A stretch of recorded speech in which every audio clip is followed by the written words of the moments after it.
দেখুন, পুনর্ভু যোগ এটা যোগ নয়, এটা দোষ।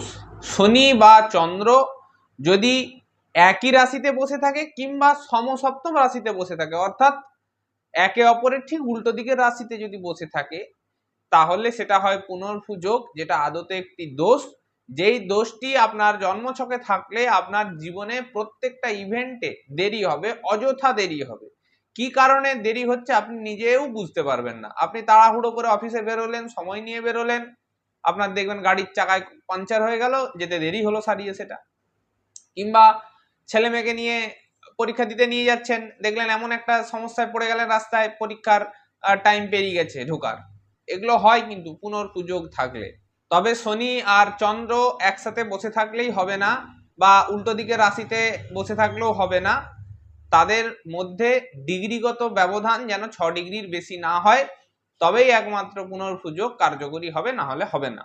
তো আমরা একটা উদাহরণ চার্ট দিয়ে বুঝবো। Date of birth March 2002, time হচ্ছে 2:55 PM এবং জায়গা হচ্ছে খড়গপুর। এই ছকটিতে দেখুন, কর্কট লগ্ন, শনি রয়েছে বৃষ রাশিতে 14 ডিগ্রিতে, আর চন্দ্র রয়েছে বৃশ্চিক রাশিতে 12 ডিগ্রিতে। ঠিক উল্টো দিকেই রয়েছে চন্দ্রটি শনির, এবং ডিগ্রিগত ব্যবধান দেখুন 2 ডিগ্রি, অর্থাৎ এইটি পুনর্ভু দোষের আওতায় পড়ে। অর্থাৎ এই জাতকের জীবনের প্রত্যেকটি ইভেন্টে অযথা দেরি হবে, না চাইলেও হবে।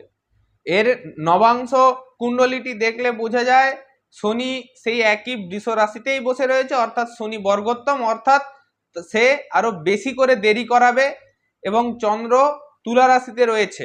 তাই এইখানে এই পুনর্ভু যোগ থেকে জাতককে রক্ষা করতে হলে চন্দ্রকে পাওয়ার দিতে হবে, অর্থাৎ চন্দ্রের যে প্ল্যানেটরি স্টোন শ্বেত মুক্তা, সেইটা ধারণ করতে হবে। আর যদি শনির মহাদশা চলে, তাহলে শনির ইষ্টদেবী দক্ষিণা কালিকার জগন্মঙ্গল কবচ ধারণ করতে হবে। ধন্যবাদ।